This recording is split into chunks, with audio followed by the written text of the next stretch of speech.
So welcome everybody. This is another roundtable of the SCO-based Committee of the World Federation. And today we're going to be discussing about the treatment and what to do with meningiomas located in the cavernous sinus. They are typically challenged cases. These are people that frequently present with double vision. Sometimes they are asymptomatic. Those people don't have any symptoms. And then the question is what to do. And sometimes they are very large as well, involving other parts of the skull. The main question here is what to do. A lot of people around the world will not even do any surgery. Sometimes they just do radiation. There's variation on what to do. Some people just observe. Others resect the tumor and leave what is inside the cavernous sinus for radiation. So there's some different philosophies. So I would like to share my screen, and I would start showing what I've been doing for these tumors, and then we'll see what the panel have to say. Let's go here. Can you guys see my screen okay? Yes. Perfect. Yeah, so one of the things that I've been doing for these is really like debate in terms of what to do, like observation versus surgical resection or sometimes radiation. Those are the main questions. And one thing that I learned from Dr. Falbush, it's decompression of the cavernous sinus. So he showed it to us. I believe this publication is more than 10 years old now. And he showed that with the Akutsu, it was a Japanese neurosurgeon who helped him out put this series together. They had 21 patients, and they performed just transsphenoidal approach decompression. So this is not my creation, my invention. I just followed the difference. I think that he was doing mainly with the microscope, and I've been doing it with the endoscope, this type of approaches. 8 patients they presented where 32 out of 34 cranial nerves improved. So this to me, it brought the concept that I published on this, which we call the functional skull-based surgery, where we are trying to improve function for these patients. And the tumor control will basically done with radiotherapy. So the advantage of this technique is that allows you to get a biopsy. You confirm it's a meningioma. You can also see the grade, if it's grade 1 or 2. Rarely it's going to be 3. And then you can treat with radiation after the decompression. So this is the idea that we published. So you have the tumor in the cavernous sinus, and we will do a decompression by removing the bone. And what I do as well is to open around the sella. These tumors, they migrate from the cavernous sinus to the other cavernous sinus through the channels inside the dura.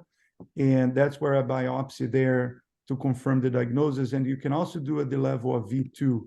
So V2 is a safe area because these tumors, they invade some of the, not only the cavernous sinus, but they get to macules.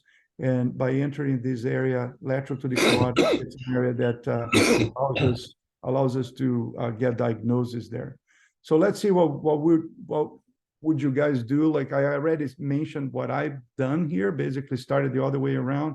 But this is a 40-year-old female with headaches, diplopia, with a little bit of a right facial paresthesia, like a trigeminal symptomatology, and also a 6th nerve palsy and a 3rd nerve palsy with this type of a tumor. So I'm going to stop sharing my screen here just so we promote some discussions. And I would like to see Dr. Landeiro, what would you do in these situations? So a little bit of a palsy, double vision, and not a big tumor, basically just located in the cavernous sinus. I think you muted, Professor.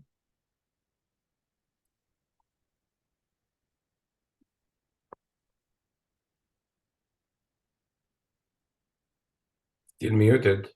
Okay. Right. There we go. Did you hear him, Daniel? No. Go ahead. Yeah, now I can hear you. Yes.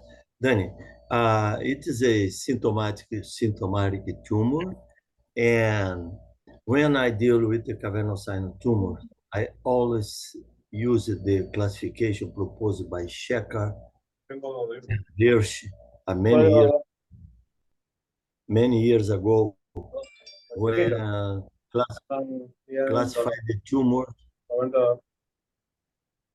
classified the tumors according to the involvement of the carotid artery.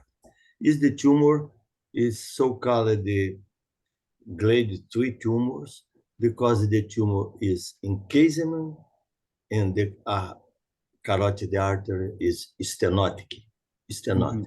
And then it's very difficult to deal with this tumor. You can do a decompression from above, remove the anterior clinoid process, decompress the optic nerve, and make a roof of all the cranial nerves in the lateral wall of the cavernous sinus. And then you can do a biopsy. I don't know if you get a good decompression from below, because I use it from below only to pituitary tumors. I understand, yeah. So let's see, Dr. Doo-Sik, what are your thoughts on this? This patient has the cavernous sinus symptoms, but I think the most of the tumors is within the cavernous sinus, and surgical resection is limited. If I were you, and then I recommend radiation therapy to treat to control the brain tumor or steroid medications. I'm not sure surgical decompressions may be effective to control the cavernous sinus symptoms. Okay, what do you think, Samy? So when I look at these patients and it's hollow cavernous meningioma, if they're asymptomatic and the tumor is progressive, then I would jump to radiosurgery or radiation therapy.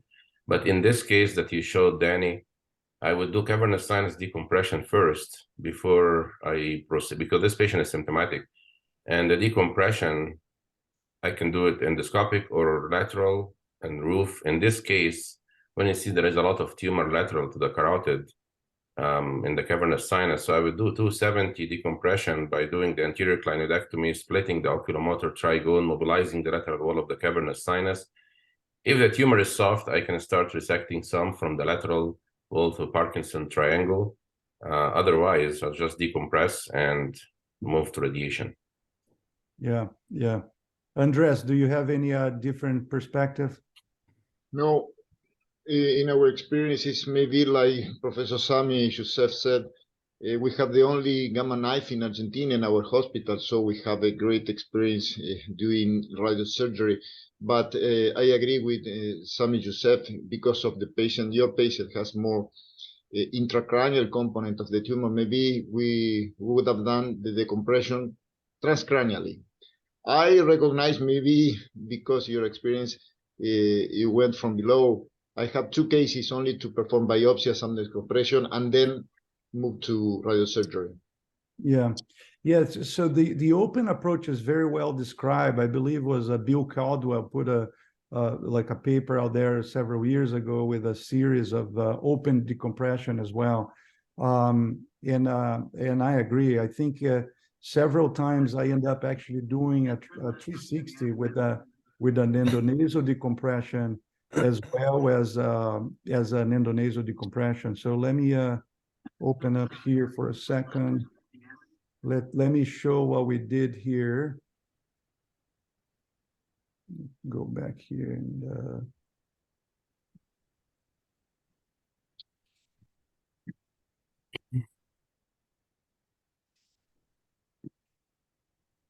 good. So with this case, we actually did this type of endonasal approach. So I'm just going to show you how we do endonasally. I agree with the open approach. Very important to open the clinoid because you open the roof, like Landeiro mentioned. And here's, you can see, I see very frequently meningioma coming through the bone. So when you get the mucosa of the sphenoid, you already get the diagnosis, like in terms of pathology frequently.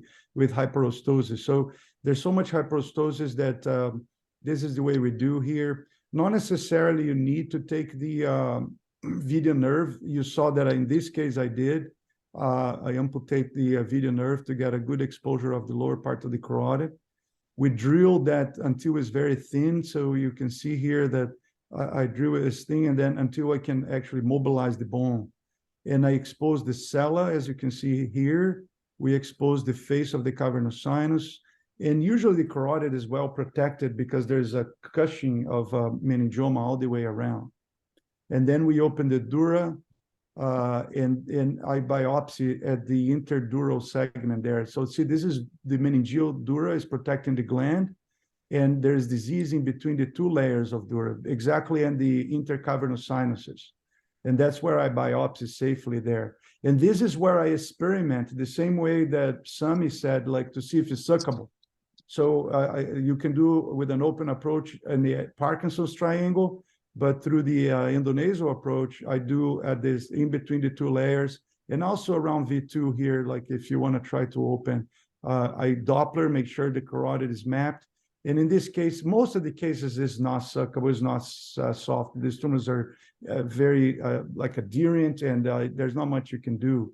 And then I cover with the flap, or more often, more frequently, this is when I'm early in my series, I was using a flap. I've been using mainly a graft these days to cover that up. And if you look at here, it looks like that. If you see the series of CTs, it looked like we decompressed there and there, and this is the way it looks like. So that patient got a lot better. Both third and sixth nerve palsy got better. This is another one that had this type of tumor and had history of breast cancer. And then I think in those cases, it becomes even more important if what's the diagnosis.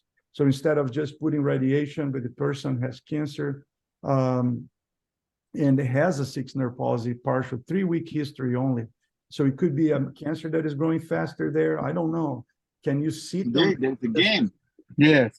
Are they still going to play? I don't think so. This kind of frame? Hey, Natalia, could you help? So the idea with this is that we can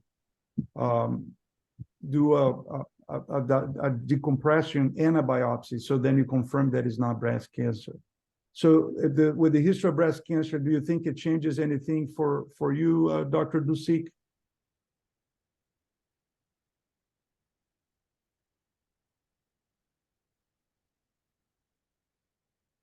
You're muted. Yeah. Yeah. This patient had only sixth nerve palsy. Only sixth nerve palsy, 3 weeks history, and this imaging and history of breast cancer. Yeah, we are not sure this tumor is the meningioma or the cancer metastasis. I think that we need to confirm the biopsies from the cavernous sinus. After confirmations, would you do an open approach with the peeling of the middle fossa, or you think endonasal will be okay? Transorbital. Transorbital. Yeah, so sure. If I am a surgeon, and then I will do the transorbital approaches for biopsies, or transcranial approaches. Lateral part is maybe possible route. Yes. Yeah. What do you think, Samy? I agree. I mean, this is one of the golden indications for a transorbital. Oftentimes, when we present these cases in our multidisciplinary, the ophthalmologist said, don't let the sixth nerve push you to do decompression, because they can fix that. So it's a single muscle, they can really deal with it. If you do biopsy and it's something radiatable, then you can expect maybe some improvement with sixth nerve palsy.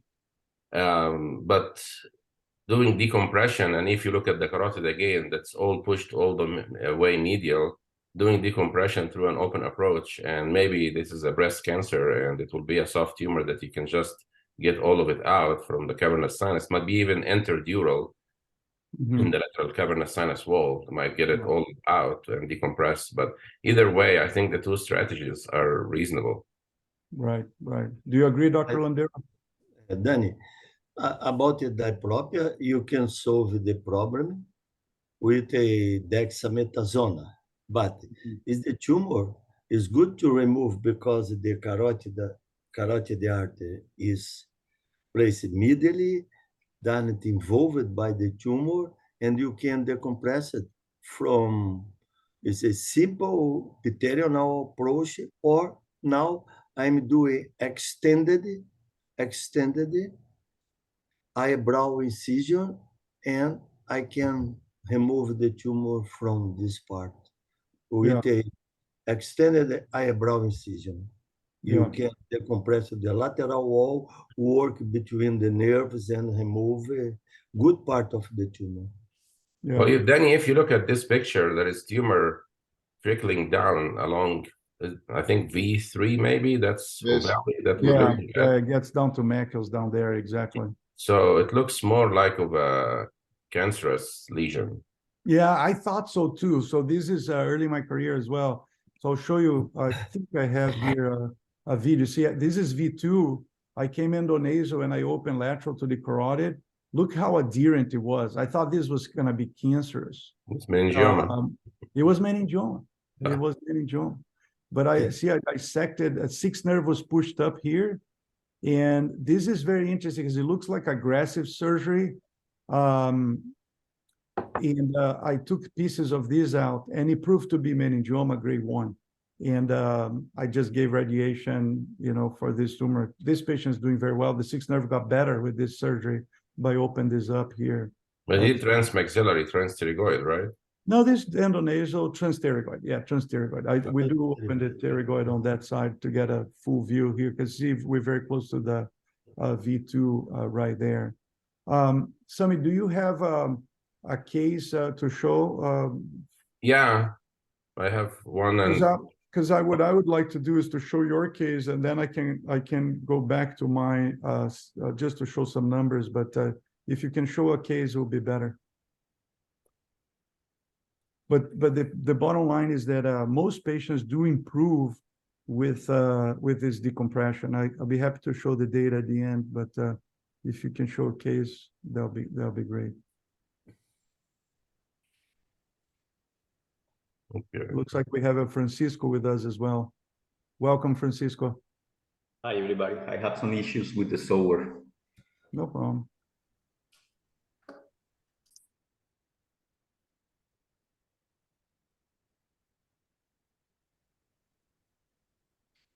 Okay. So you see my screen? Yeah. This is gonna be much larger than yours, Danny. So No problem. That's the idea. Yeah. Show all the variants. I found it very interesting. So 19 years old, she had sacral yolk sac tumor as a child, and she had treatment with chemotherapy and radiation, but not cranial. So no prior radiation, 4-month history of headaches and right visual loss. But she still have like vision in this eye, but she's not blind. And olfactory hallucinations as well, which was interesting. So exam, right eye was impaired vision to stimulate more than 30 centimeters of her eye. All other cranial nerves were intact. And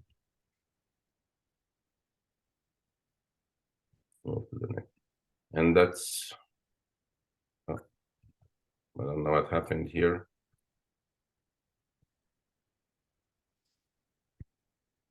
Jump to another case.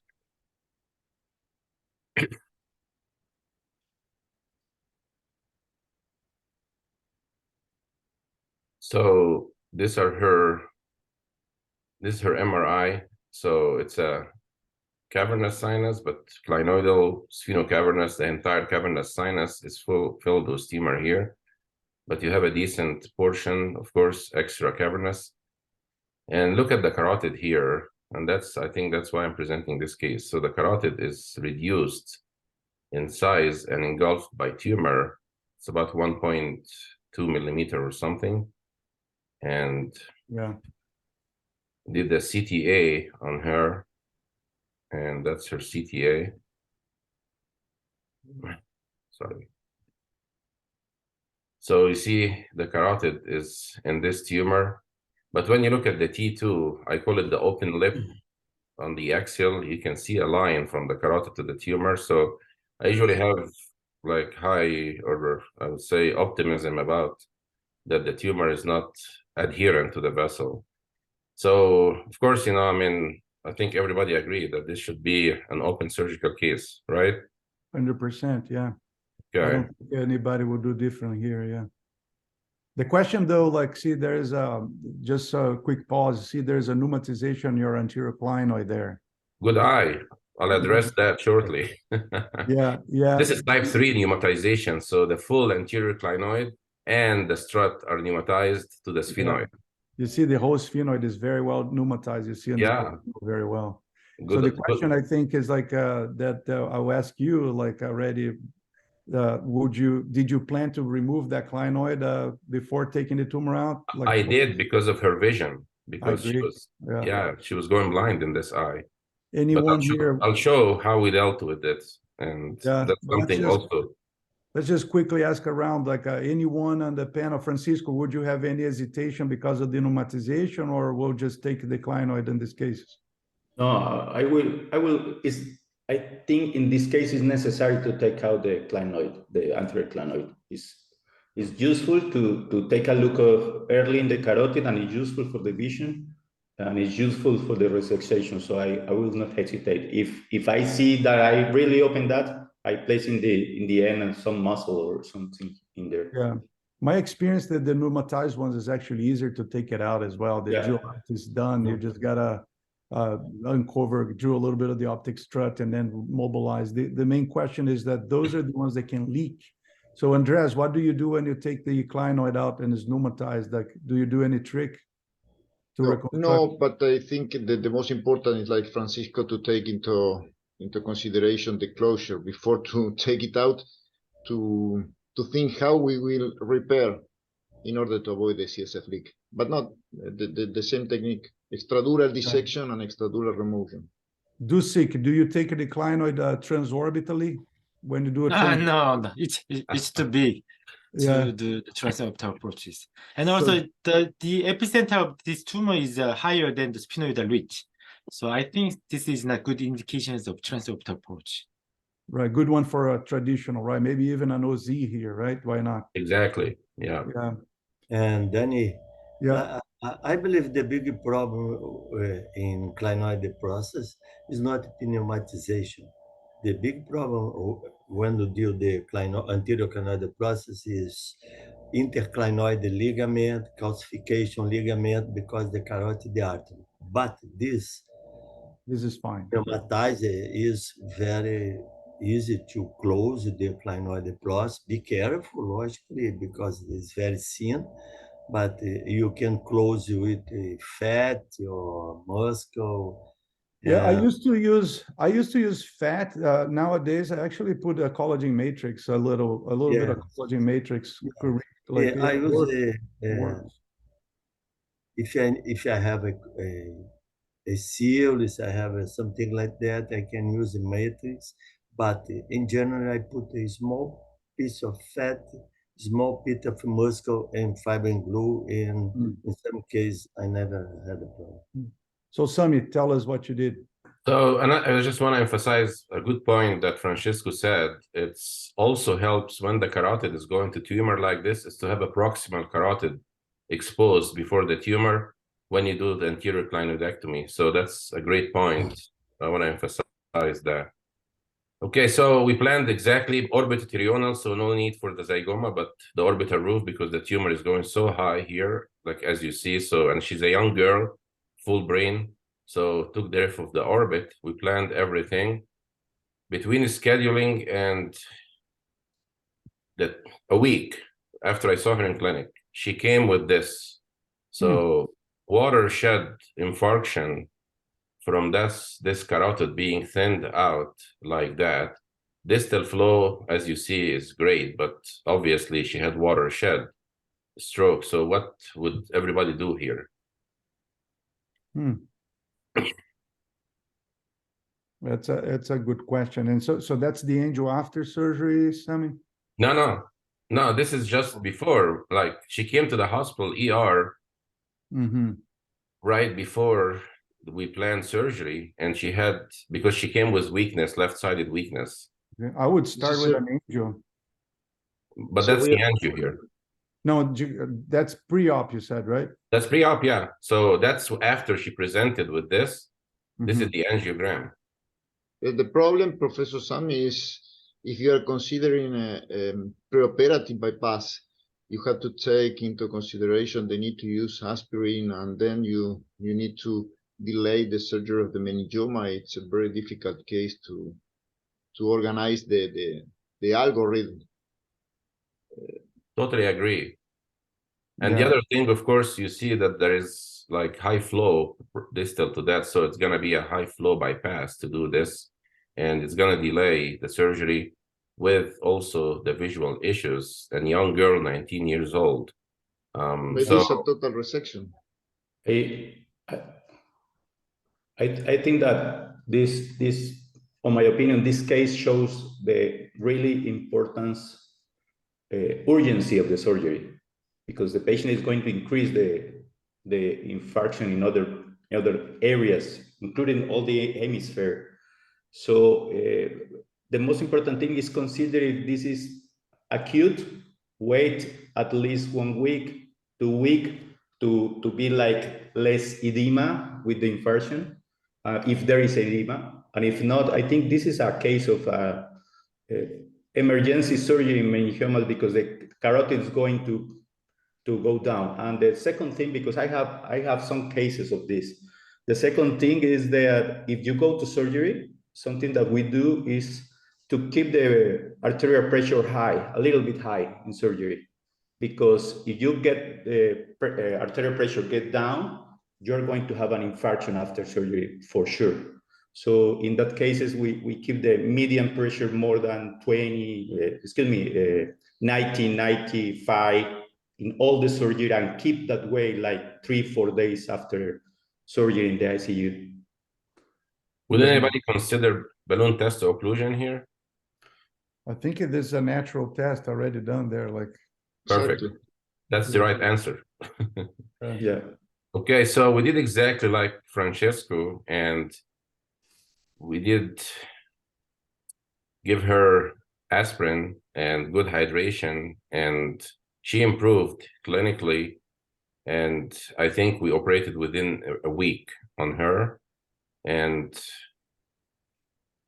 exactly like Francesco said, you know, like this is something that needs to be done quickly. And in the context of aspirin as well, we kept her on aspirin, optimization of the blood pressure, and we did the orbitotirional. I'll go to the video.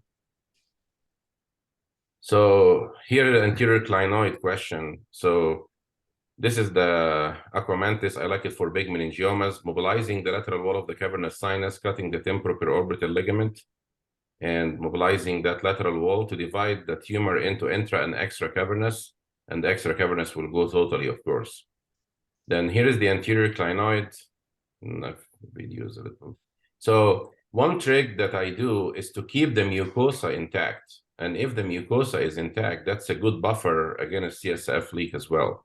And as Danny said, these are easy because you see already the carotid and the optic nerve are, there is bone here, but there is no anterior clinoid. So the strut is already all air or mucosa. So I did this, I pushed it with bone wax temporarily, but I will put more stuff after I finish the anterior clinoid. The one thing to be careful about here, that when you drill, there is a thin layer between you and the carotid of cortical bone, because there is no cancellous bone here. So it's very important to know that when we drill, very careful drilling of that part. So keep going with the, you can see the ICA already. And as Professor Landeiro said, you know, the problem with the interclinoid ligaments and calcification and fibrosis, so it's not something that you will really fracture as one piece. So here is the muscle graft going in.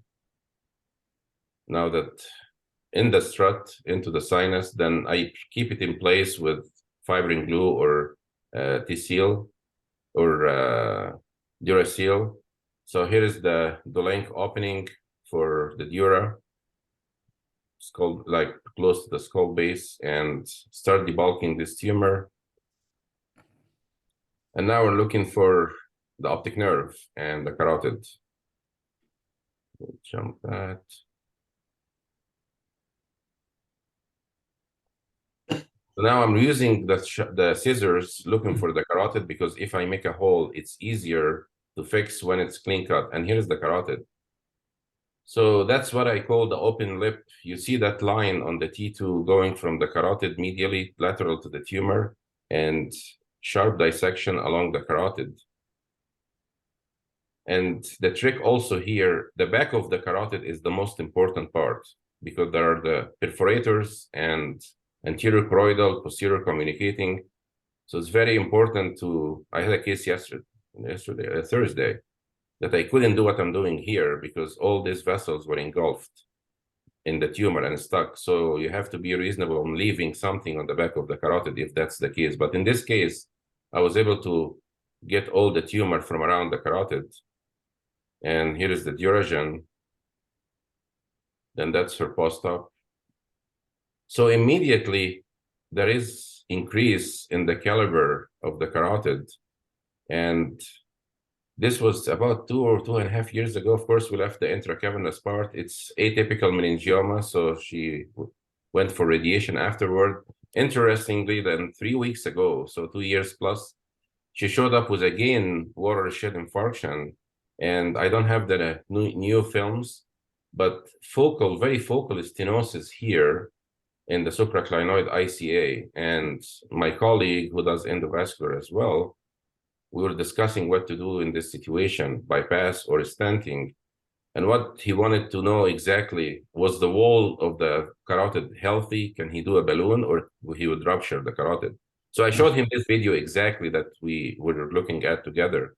And he felt comfortable that the vessel wall was healthy and the stenosis is from within as the reaction to the meningioma. So we did put a stent on her wingspan, the stent, and started her on antiplatelets, and she did amazing after that. So we got away from, again, trying to do bypass with this competing flow and had to ligate the carotid. So she's doing well with the stent. Very good. I think all of us would be doing, very, very. Professor Samy, Yeah. very nice case. Yeah, very good. Doo-Sik, you mentioned already not. Yeah. Go ahead. How about doing the preoperative bypass surgery to prevent more widespread of the infections, and then thereafter, after stable, and then I'm gonna try to do the craniotomy. How about your opinion, Samy? What was the? Do a bypass beforehand. Mm-hmm. Well, but that's the thing that we try to get away from, because I mean it's a high price for this, to do high flow bypass. It's going to be high flow bypass with 2 anastomotic sites, and you have to sacrifice that carotid.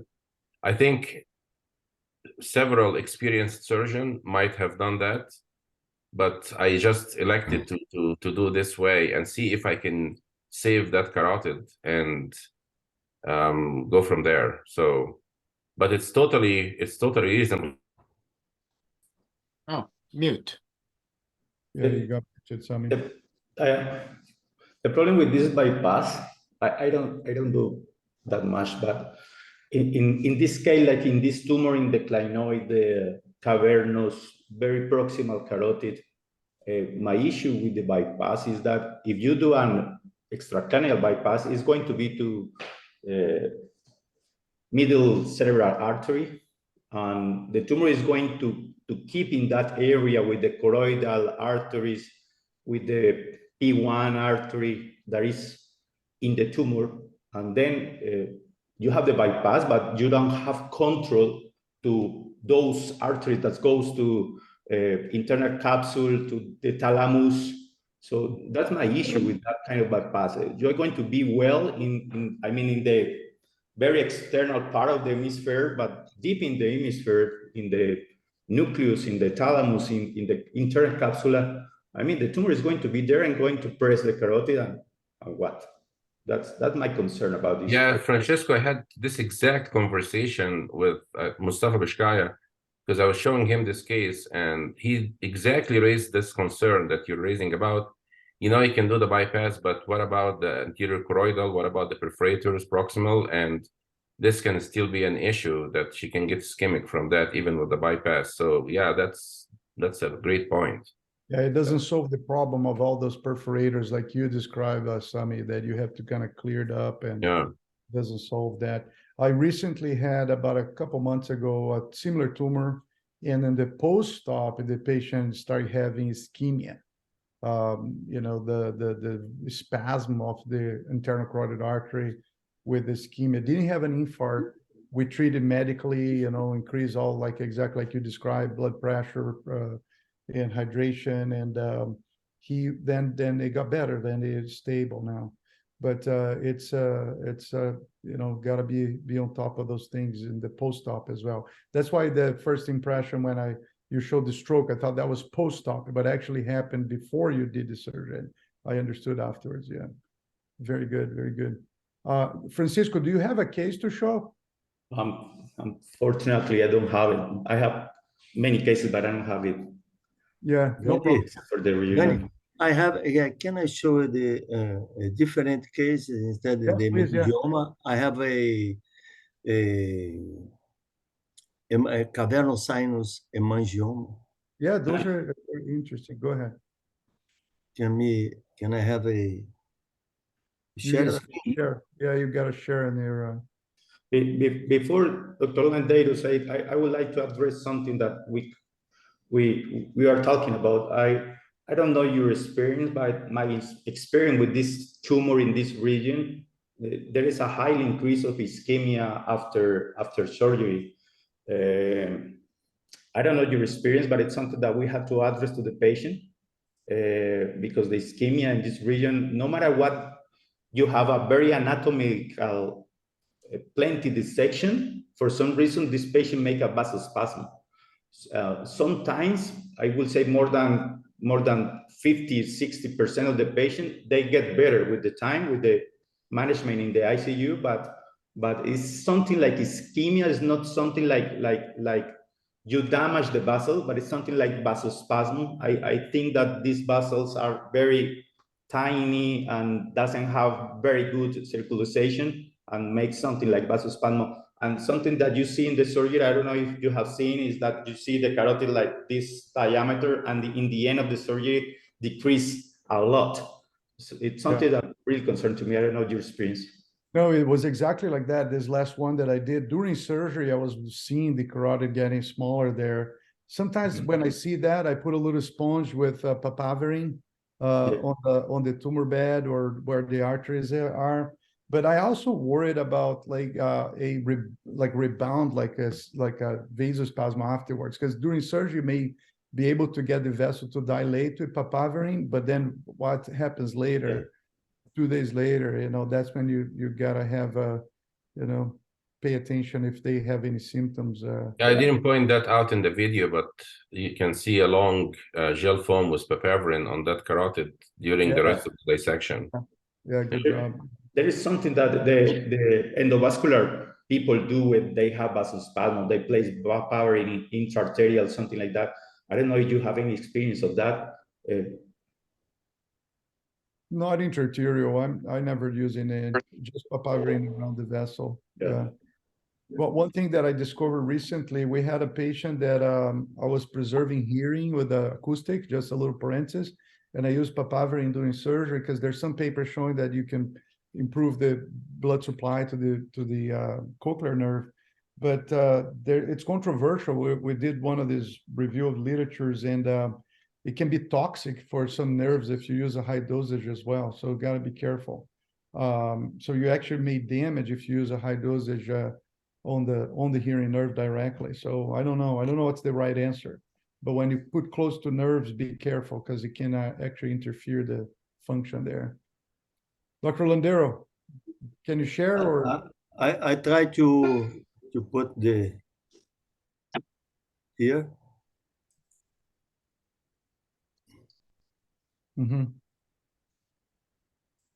Is the video? No, did you click on the share screen? Oh, share screen there. If you look at under the Zoom screen there, there's a share screen. Yeah, and then you pick the square where your presentation is. The files here. If you have it open in your desktop, like then. Oh, it's open now. No. It's not open. I wonder.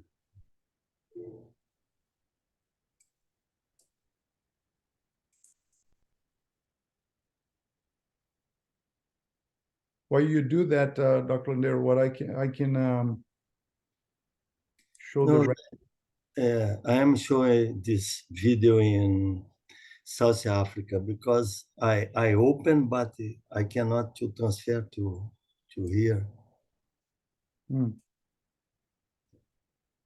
Well, we'll see in South Africa there. I have another case, Danny, to show another point if there is room. But... Yeah, go ahead. Show your case, then I'll show my conclusion on the decompression afterwards. So here is that case. This lady underwent open surgery somewhere else a while ago with like one of the eminent cavernous sinus meningioma surgeons. Are you sharing the screen? Oh, sorry. Let me share that screen.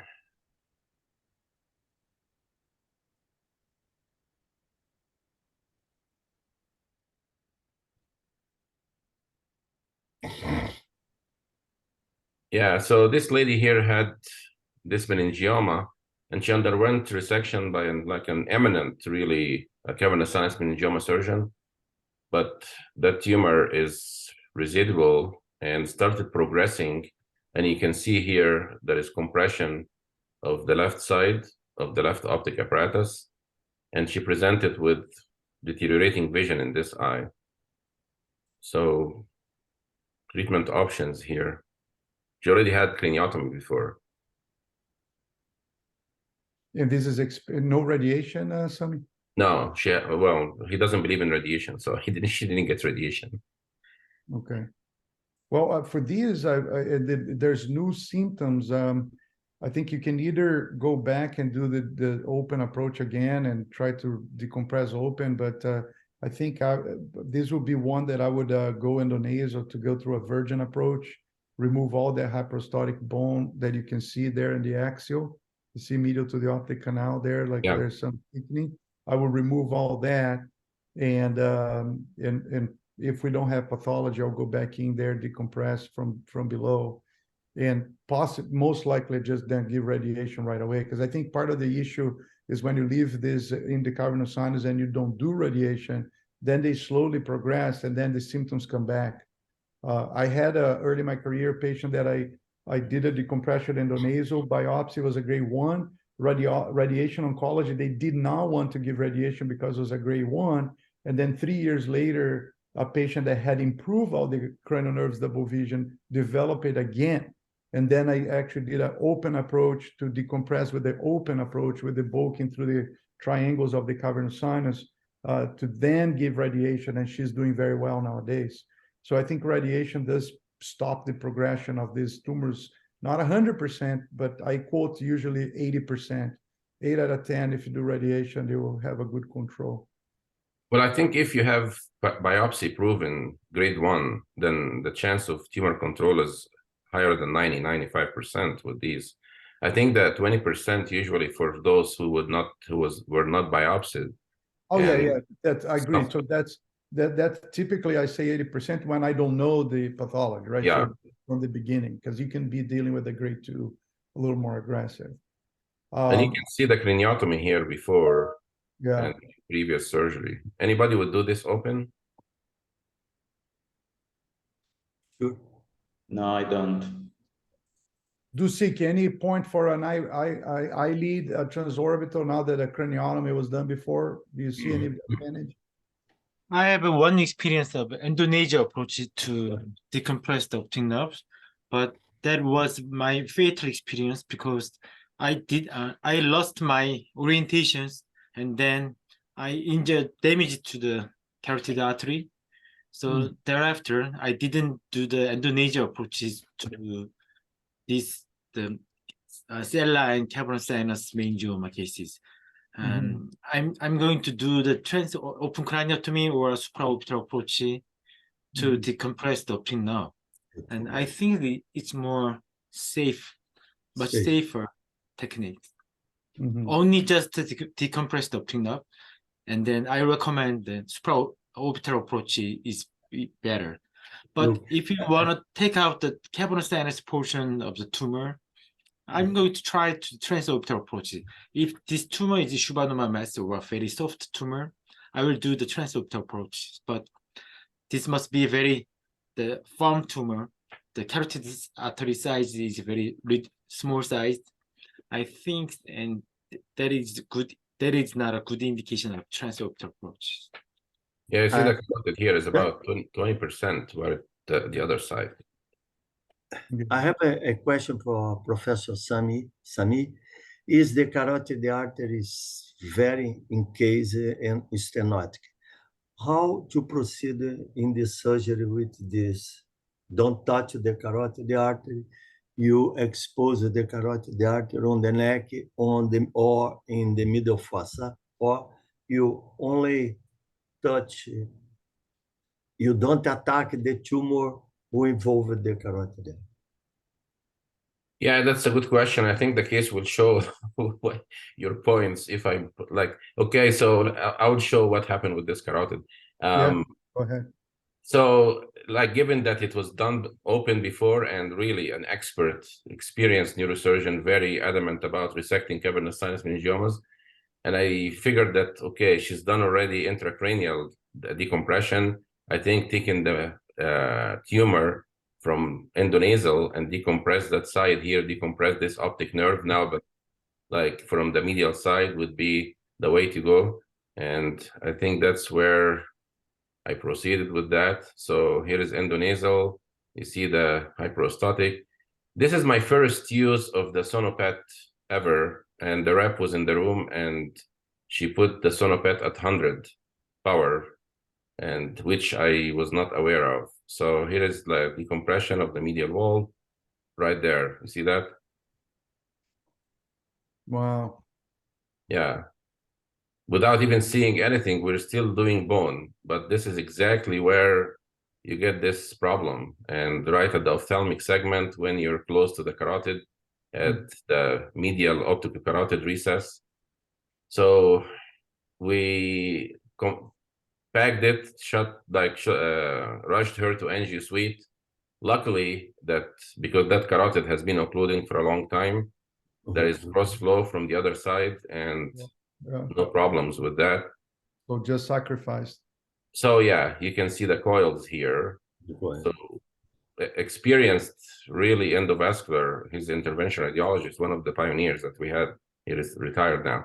But did that, and I didn't want to take her back to surgery the same day because I wanted to see, because you don't have balloon test occlusion, you don't have neurological exams, so you have radiographic.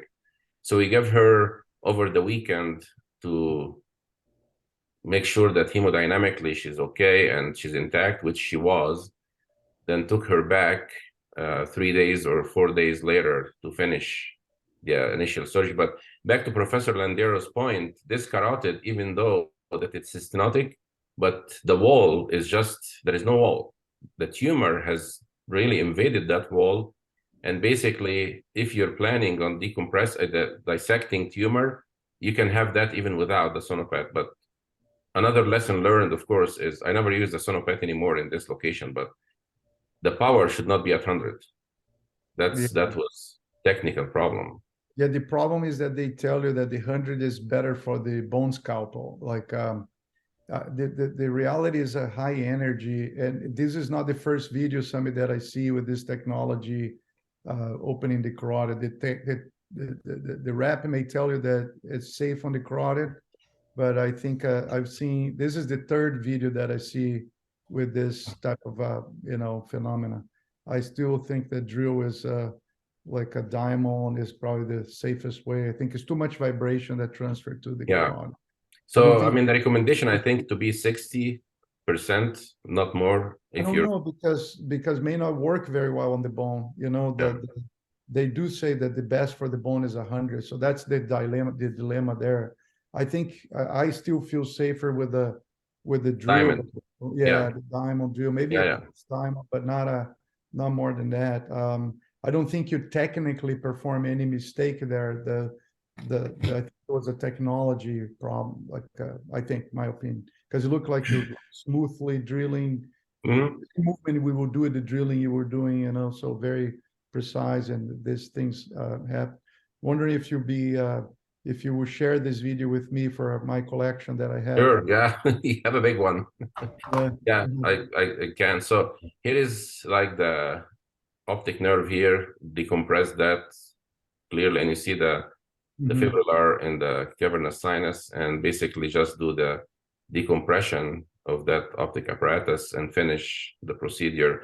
But another point, of course, is when you have a cross flow, but you don't have any urological exam, I would personally recommend that you wait 72 hours at least for hemodynamic stability, and proof of this collateral or cross flow is enough for revascularization before you do the second part of the procedure or the main part of the procedure. Because I see some also lectures about, oh, we did that and we took the patient back to surgery and we finished the tumor resection. So I don't know, Dennis, what you think about that strategy? I am like you. I had a patient that I had a carotid injury as well in a meningioma surgery. It was not a cavernous sinus meningioma, it was a meningioma in the canal, very small. We ended up having a carotid injury contralaterally for a series of, I think I showed that in our discussion a few months ago. But what I did, I kept the patient intubated actually for 4 days, controlling everything, making sure that things will not get worse. And I only end up taking the patient back to take care of the tumor, I think it was 6 months later. Was very conservative, Then I, of course, I did a craniotomy in my case. I didn't go back endonasal, because each case is a case. In your case, the carotid was sacrificed, so it allows you to go back earlier. In my case, that I wait 6 months, the carotid was we just observed, because no pseudoaneurysm formed, so it's a little different flavor there. But I am like you. I think I don't like the idea of taking back too quickly, unless there's a major reason for that, the tumor is causing any major problem. But for the most part, I think, balancing, getting the patient stabilized, I think is better. Make sure perfusion is fine, and then wake up the patient later. You can even sedate the patient for a couple of days. Because I do think that the patient waking up and agitated, it may be an issue as well. Very nice. So what I would do now, I was just going to show the rest of my data here and what we do for these more like the pure cavernous sinus tumors. So if you look at these, this is we publish on this. This is a suggestion. That's what we've been doing. So when we have symptomatic meningioma, if there's no symptom, if it's not a symptomatic meningioma in the cavernous sinus, we tend to observe. I have several patients I observe only, and there's just incidental findings, and then we just watch it. If we see tumor growth or symptoms, my tendency is to do a medial decompression these days. I think is in and out faster for the patient, less morbidity. We just drill. I avoid the sonopet, just the drill there, and then if there is a significant lateral component, I do both. I then go lateral as well and resect the tumor that is lateral, like the example you gave. Just leave the disease in the cavernous sinus. And then And there may be situations that I don't do the medial decompression, to be honest, that I may just go exactly like you did, Samy, for that case. I would probably just do open on that when there's a large case. Then I'll just go open, get the major part of the component that is more like a clinoidal meningioma or a sphenoid wing meningioma. I will just go open and then decompress the cavernous sinus laterally. But I do think that this medial decompression is very functional for the ones purely located in the cavernous sinus. And then we do see a lot of improvement on the cranial nerves. And then after that, we do radiation, exactly like for the example that I mentioned. When you don't give radiation, they slowly grow back. And then you end up with a recurrence there. In radical situation, we will do a radical surgery. So this some of our data that we published. And what you have to have combined with the double vision is the vision loss, like Samy mentioned. Sometimes we open the canal as well in these cases. And here's like just to show the advantages that for the most patients, you end up like understanding if it's a meningioma grade 1, the Ki-67. Nowadays, you can even do understand the tumor genetically. You can do the methylation, and this is showing that most of our patients actually improved the vision, and in most of the patients, like more than 70% improved after the endonasal approach. So it's a very impressive improvement. I'll show you, for instance, here we had 6 cranial nerve palsies. We had 9 patients, 7 got better. So when we look at the data, the patients that did not get better was when the double vision and the palsy was for a long time. I remember one of these patients had 8 years of a 6-nerve palsy. Then those are not going to get better. But the ones that are like 3 weeks is impressive. Like you decompress, they get better, then you give the radiation.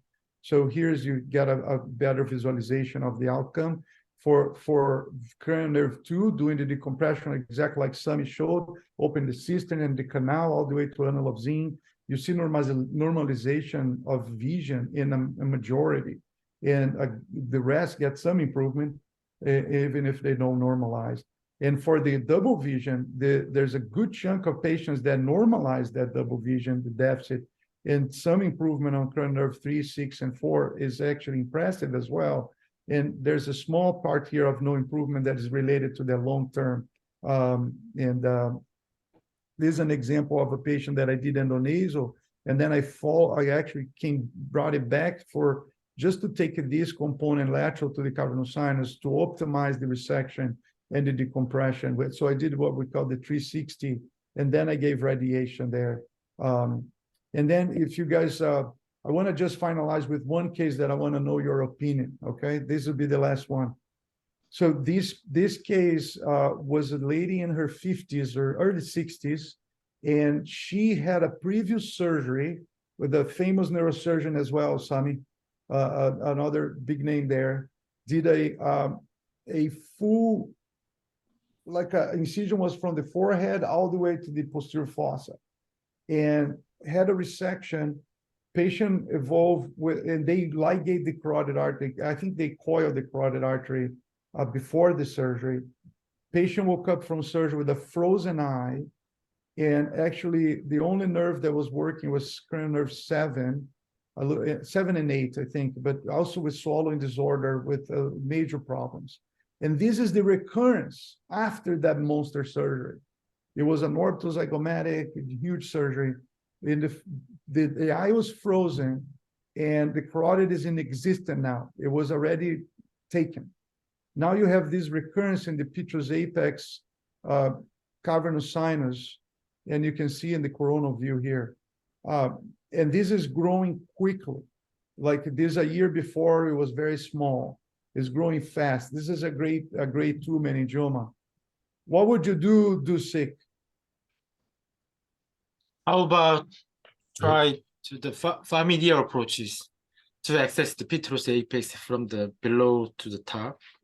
Yeah, because you don't have the carotid now, right? So that becomes an option there.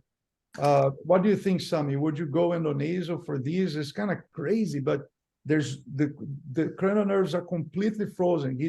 The previous surgeon unfortunately damaged the cavernous sinus function because he tried to do a cavernous sinus dissection. Like you said, some of these very famous neurosurgeons that talk about cavernous sinus surgery out there, but they knocked all cranial nerves, like the 3, 4, and 6 were gone.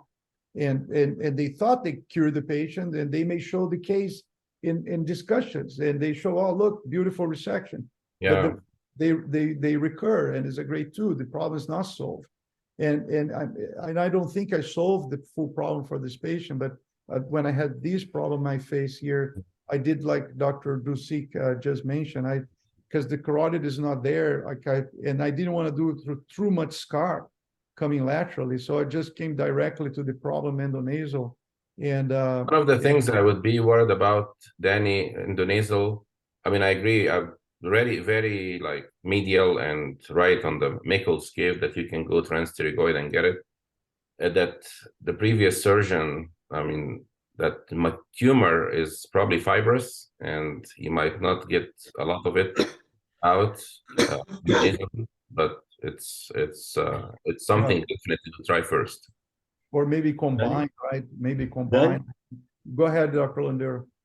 Danny, I agree with the Dr. Doo-Sik, because you can do the traditional Kawase approach, is an extradural approach, and then you can remove radically the tumor because you don't have a nerve, you don't have a carotid artery. If you can go below and combine it with the transcranial, is a good. Yeah, or combined. I'm wondering if I would do something more combined these days. My main concern with this patient was 7 nerve was normal, see, and it was behind right here. If you look at the imaging, it's really close there, and that was my main concern with this approach. Go ahead, Francisco. In this specific case, this individual case, I agree. I will do an anterior petrosal approach, like a Kawase extended, to say something. If you see the imagine in the left superior corner, there is a plenty space, and the carotid is sacrificed. So I think you will have a wide window to go for the meningioma in this case. I have one question for Danny.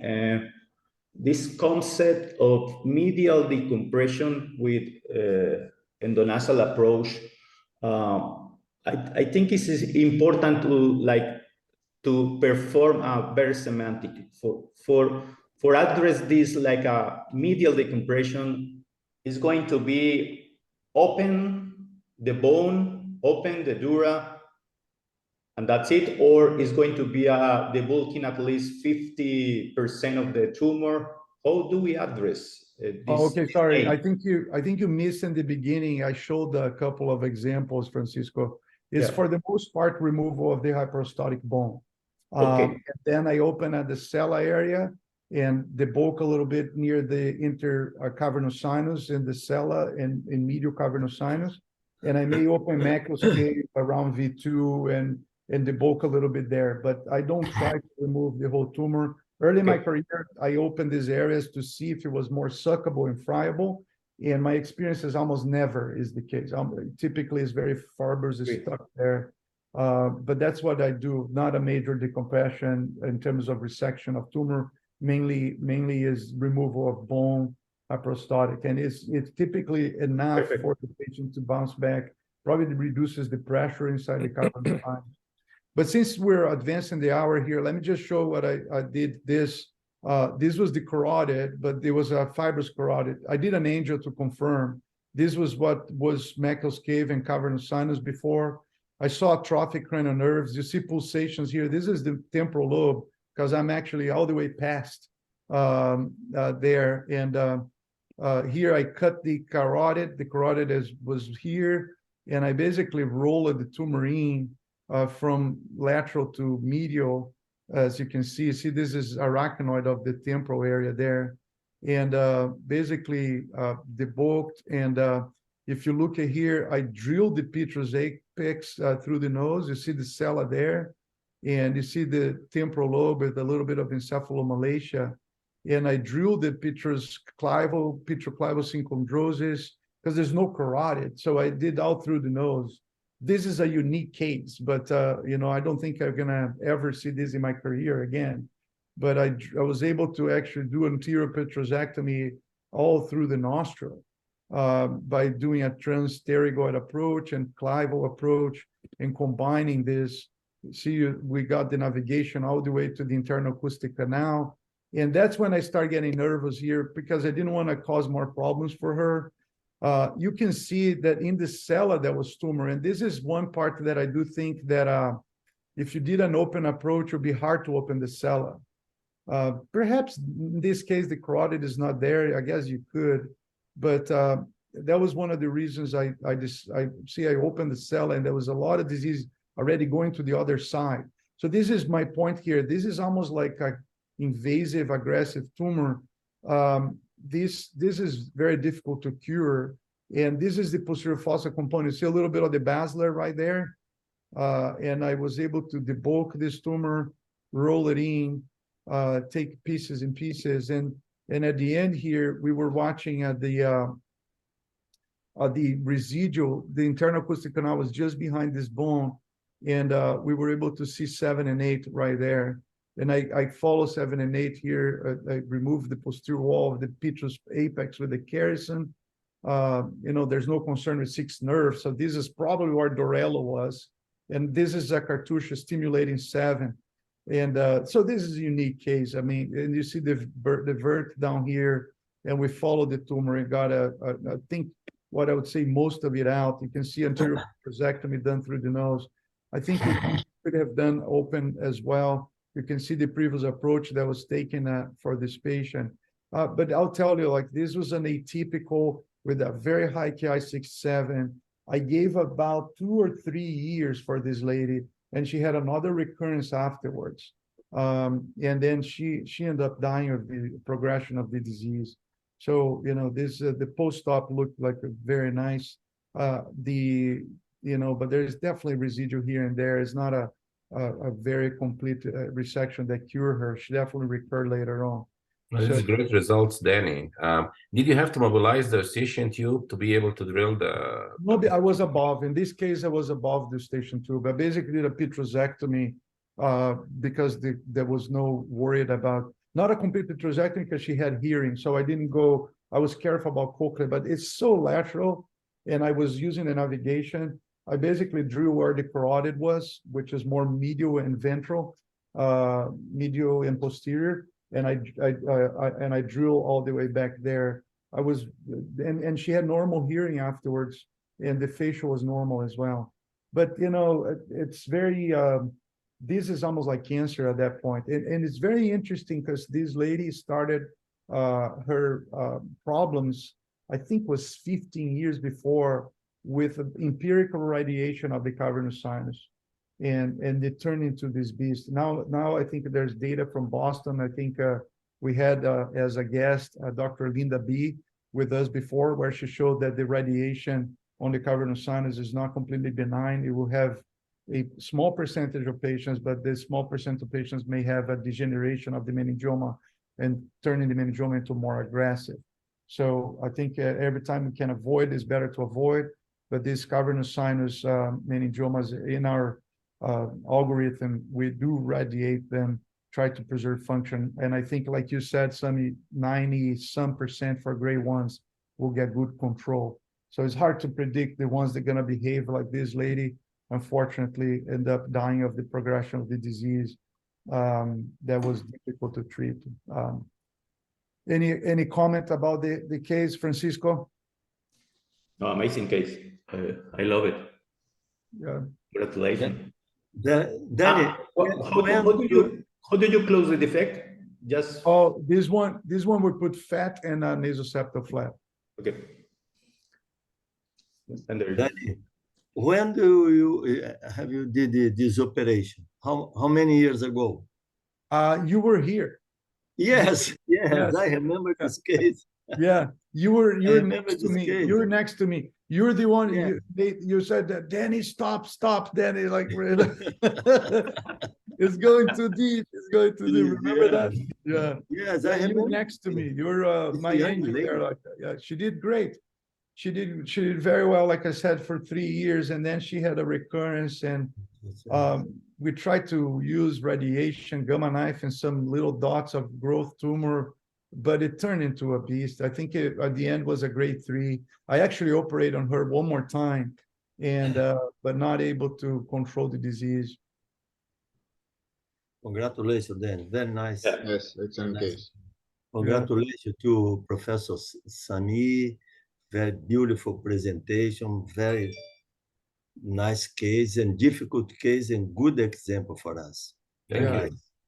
Very nice. Well, with this, since we're 11 minutes after the hour, I thank everybody, and Yeah. with one more of the beautiful, nice roundtables of our skull-based committee of the World Federation. Thanks so much, everybody. Enjoy your day. Thank you so much. Very nice. Good Thanks night a lot. for the ones Bye-bye. in Asia. Bye-bye. Thank you. Bye-bye. Goodbye.